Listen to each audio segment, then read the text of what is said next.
Hey there peeps, today we're taking a look at Bang the Dice game. Now for those of you that don't know, Bang is originally a card game. It's kind of iconic amongst modern board gamers, but it's a hidden role game. Everyone is cowboys in the Old West. One player is the sheriff who has to divulge that information right at the get-go, but everyone else has a hidden role. You're either going to be a deputy who's trying to help and protect the sheriff, or you're going to be an outlaw who is trying to kill the sheriff, or a renegade who's trying to kill everyone else and be the last man left standing. And the sheriffs and the deputies has to kill both the outlaws and the renegades.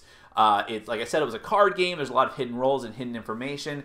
And I saw the game played a couple of times at my group. I never personally played it myself, and it did not look that fun to me. It looked fun in the beginning, but it looked like it went very, very long, way too long for a party hidden role type game like that. And people just didn't seem like they were having much fun at a certain point.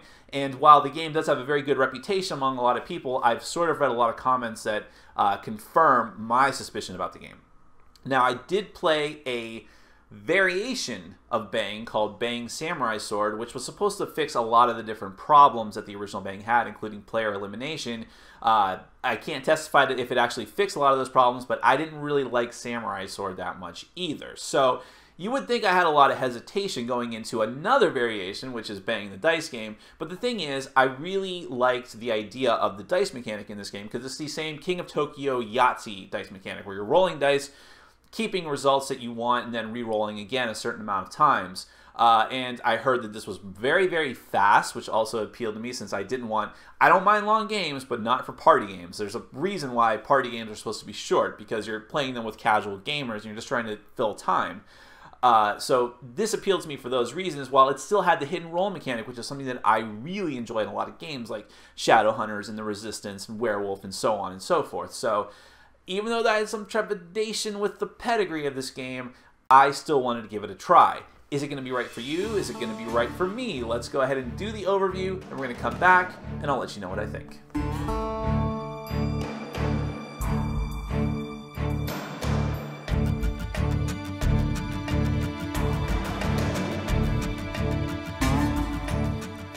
Bang is a competitive dice game for 3 to 8 players where you all play cowboys in the middle of a shootout. Now, you're either going to win this game on your own or as a team. The first thing you do in every game is dispense the roll cards, and the amount of roll cards and which particular roll cards you use change varying and depending on the number of players in the game. So let's just take a look at those roll cards. First off, you have the sheriff. The sheriff is going to be in almost every game, and his goal in the game is to kill all of the outlaws and the renegades. Very simple. As soon as they're all dead, the sheriff wins if he's still alive.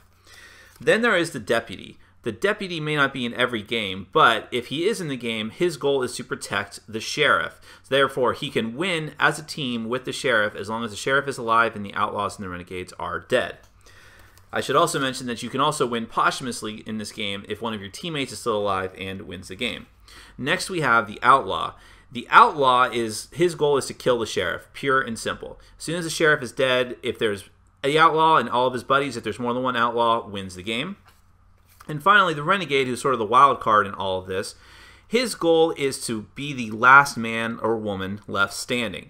If every other player is dead, he wins the game. Of course, he has to kill the outlaws before they kill the sheriff, because if the sheriff dies, the outlaws immediately win, and the renegade has no chance. So he has to kill people in a very specific order. So you're going to deal all of these cards out randomly to each player, and I've done a 5-player setup here, so just as an example. And the only person that is supposed to reveal their role is the sheriff. The sheriff has to maintain an open identity for the duration of the game. All the other players can say whatever they want about who they are, and they don't have to reveal themselves until they're dead. Now, every player will also get, if you're new to the game, one of these little handy-dandy cheat sheets which shows what all the different faces of the dice do. Out here on the rest of the board, we have different character cards, bullets, which represent life points. So when you take a character card, you're going to put all of the amount of bullets that it says on your card onto your card, representing your life points. And when those are all gone, you're dead. And then arrows, which I'll explain in a minute when we get to the dice. So after you deal out the roll cards, you deal out the character cards. Each character has a specific special ability and a certain amount of hit points that distinguishes you from the other cowboys. It doesn't matter what character you have, any of them can be any role. So the sheriff could be potentially any of the different character cards. They're independent things. So let's go through a few of these different character cards.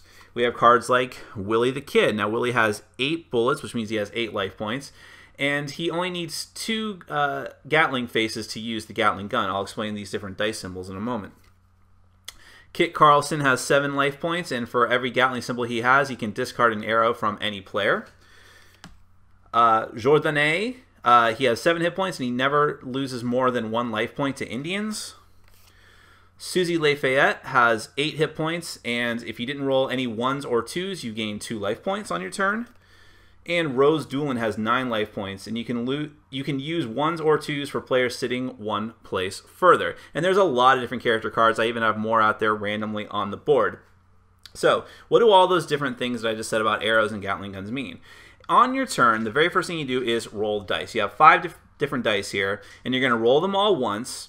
Just like if you've ever played King of Tokyo, keep whatever ones that you want, and then re-roll as many of the other ones as you wish as well. And you get to do that a total of 3 times. You roll the dice 3 times, keeping whichever ones you want each time, but after the 3rd roll, you're stuck with whatever you have. And you can choose to re-roll any of your dice. Like, let's say that you keep some dice after the 1st roll, get to the 2nd roll, roll the rest of your dice, and decide you don't want to keep those dice anymore. You can re-roll all of them if you wish. What do the dice do? Well, first off, let's start with beer, because why not? Beer is always a good thing to start off with. Beer, essentially, if you keep this at the end of 3 rolls, you get to heal a hit point, a bullet, from either yourself or any other player. Each one of these is one bullet that you can add back to any player. If you have the arrows, now every time you roll an arrow, you have to immediately take one of these arrow tokens. It doesn't matter if it's your last roll or not. As soon as you roll it, you have to take one. Then you can go ahead and re-roll it if you still have rolls left, but you have to immediately take an arrow. Now the thing with the arrows is, on their own they really don't do much, but as soon as someone takes the last arrow out of the center of the table from the supply, everyone who has arrows takes a point of damage for every arrow that they have. This represents an Indian attack. So you're having this gunfight like at the OK Corral, but meanwhile Indians say, oh, this is perfect. They're all gathered together, so let's just start shooting them, and they can't shoot us back. So that's essentially that. So arrows are always bad eventually. Next you have Dynamite, which is another bad face of the die. Every Dynamite that you roll immediately gets locked, which means that even if you have rerolls left, you cannot reroll it, it just gets stuck there. And if you ever accrue 3 or more Dynamites, they explode, which not only deals a point of damage to you, but it ends your turn immediately, even if you had other rolls, although you still get to resolve the rest of your dice. Then we have the Gatling gun. If you roll and keep 3 Gatling guns at the end of all of your rolls, you deal 1 point of damage to every other player, and you get to discard all of your arrows. And finally, we have 2s, and I don't know why I don't just keep the same die and use that, but every die is the same. You have 1s and you have 2s. Now, if you roll a 1, you deal 1 point of damage to the player either to your left or to your right, and this is compulsory. You must deal that point of damage to one of those 2 players. If you roll the 2, you do 2 points of damage to a player exactly 2 spaces away from you, to your left or to your right. If players die and get eliminated from the game, you count those as blank spaces, so you don't count them at all, and you just count from there. If it gets down to 2 or 3 players, you can ignore, you can just treat 2s as 1s, basically. And that's pretty much it for the different faces of the die. So on your turn, you're going to roll these. Like I said, keep the ones you want. After 3 rolls, you're stuck with whatever you have. Or if you have extra rolls, whenever you're out of rolls, you're stuck with what you have. You'll take all the different faces of the die, and then it passes to the next player. As I said, when a player takes enough points of damage, they're going to die and get eliminated from the game, and they flip their roll card over. If you're the sheriff, kill all the outlaws and renegades. If you're the outlaws, kill the sheriff. And if you're the deputy, protect the sheriff. And if you're the renegade, kill everyone else. That is basically Bang the Dice Game. Despite what I know about its older brothers Bang and Bang Samurai Sword, and despite the fact that this is a very small, light game, I was very impressed with the amount of game that's actually in the little box of Bang the Dice Game. Let's go and start from the beginning with the components and the rules. Now, the rules for this game are very, very simple, and consequently, the rules are just a sheet of paper. You've got all the basic rules on one side, and then all errata for the cards on the other, and it works. This game is so simple, you could learn it yourself and teach it to a group of players in less than 10 minutes. I mean, well, 5 to 7 minutes, really. It's that simple, but there's a surprising amount of depth, which I'll get to in a second. The components of the game, there's not a lot, I mean, again, it's a light game, there's not a lot of components to speak of, but everything is good quality. The dice are cool-looking engraved dice, which is something they got right the first time. It took King of Tokyo 2 editions to get that right. And that means they're going to last a long time. They're not going to wear out anytime soon. The image isn't going to come off the dice. The cards are good quality, which is also surprisingly important for a game like this, because in a hit and roll game, if a card wears out or has like little frays around the edges, you're going to need to sleeve it, because that's, knowing what everyone is critical in a game like this. And if you see a little notch on someone's card, that sounds ridiculous, but some people can notice that and know what role you are. So good quality cards, good quality tokens, everything's good on that front, nothing to worry about. The gameplay itself is really, really interesting. And I want to preface this from the beginning by saying that this is one of those games that is, much like a lot of party games and hidden role games, is very dependent on the number of players. For instance, I would say that in the Resistance, the minimum amount of players of 5 and the maximum amount of players of 10 are just not great ways to play the game. Some people would probably disagree with me, but the best times I've ever had in Resistance are between 6 and 8, because you still have enough control. There's not too many things to keep track of, but there's enough hidden roles and dubious information to keep the game engaging. Same thing with Werewolf. Werewolf, like the Ultimate Werewolf Edition, can go up to, over 60 players. I would never do that game with more than like 10 to 15 players. You can go a little bit higher than you would in the Resistance, but still, it's just not a great way to play the game. It kind of holds true in Bang the Dice game as well, because we played it with 4, 5, and 6 players, and the 4-player game, not that interesting. It's just far too simple to figure out what everyone is. I did not play it with the maximum amount of players of 8 or the minimum amount of players of 3. I cannot imagine ever wanting to play this game with 3 players. Don't do it. I mean, I read the rules of how it works. It just seems like it would not be fun at all and goes completely against the spirit of the game. With 8 players, I actually imagine it would be great. This is one of those games I probably would recommend playing with as many players as you can, because the more roles that are out there, it's just more fun. And the game is so fast that it wouldn't be too bogged down by that. People are dying very quickly, which means that the game is going faster and faster. There's not a lot of things in this game, like I've heard there are in the original Bang, that can delay or draw out the game for too long. And it just, rolling the dice, your turns are just very fast. I heard a complaint, especially from someone in my group, who said there's just not enough decision making in this game. I agree with that in some respects, but again, with more players, there is more decision-making, because you have to do more deduction, and that's why the game doesn't work with a smaller amount of people. It can be very, very simple to figure out what everyone is. Now, the thing that I think I like the most in this game are the character cards, and I wish there was even more, although there is a decent amount in this game.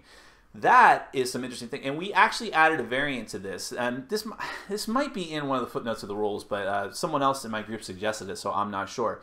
And that is to deal everyone out 2 cards when you do the character cards. And then choose one, discard the other one. That way you have some decision making. And it can matter. I mean, especially for the sheriff, your role is very important. You're out there, you're exposed. You have to have a good character with a good power just to survive. One of the games I played, I picked a character that was able to get a life point every single round. That was huge. That probably saved my life and led to our team winning the game. So I really like the idea of those character cards, and they're so varied, and they're all good in some way, shape, or form. Some better than others, but still, you always feel like you have a power you can use and strive for to make you different from the other characters, and that's really cool. Do I think the game is balanced? Probably not. I mean, it's still, in my opinion, very hard to be the sheriffs and the deputies, because you're just out there, but there's just some things that mitigate it. I think the Renegade is the most crucial part of this game. It's a little bit of flavor that this game truly needs, other than just having the 2 teams of Outlaw and Sheriff and Deputy, because as the Renegade now don't get me wrong, it's very hard for you to win. I won as a Renegade, but it was close. And the reason why I won, and the standard strategy that a Renegade needs to do, is make sure that the Sheriff lives in the beginning. Heal the Sheriff, protect the Sheriff, kill people who are attacking the Sheriff. Not only does that, because if the Sheriff dies too early, you're going to lose no matter what, but it leaves that little bit of doubt to the Sheriff. Are you my deputy? Are you not the deputy? I mean, that's the weird thing. And even the deputy, who knows that they're the deputy, has to wonder about attacking you as the Renegade, because you're not doing anything actively to harm your side if the Renegade is just attacking the Outlaws. So the deputy might want to heal the Renegade. I mean, that's just an interesting little quirk. And then at what point do you just say enough is enough and start attacking the Renegade? So I think it's that extra little bit of spice that the game needs. Is it a fantastic role game, I mean, look, like I said, there's not a ton of decision making here. I could definitely make the argument that games like The Resistance are deeper, and I don't think this surpasses it in any way. But I think it's unique enough amongst the different hidden role games. You know, I've played other games like Bloodbound that also have really interesting, unique mechanics, but again, it doesn't have that, just that dice mechanic is just so fun and is so accessible to a lot of people. And in a party game, a lot of people don't want heavy decision making. You want something very light, and I think this fills that niche very well. I would caution you again, have the right number of players. You want more players, not less, which means more roles, which means more deduction and just more interesting and engaging gameplay. To me, I will never ever want to play any of the other versions of Bang at this point. This is staying in my collection. It's definitely a viable option, an alternative to games like The Resistance and Werewolf. And if you like those games, I think you should check it out, even if you've been burned by Bang before. So, my name is Nick, this has been Board Game Brawl, and I'm reminding you to get out there and game every day and in every way. Take care.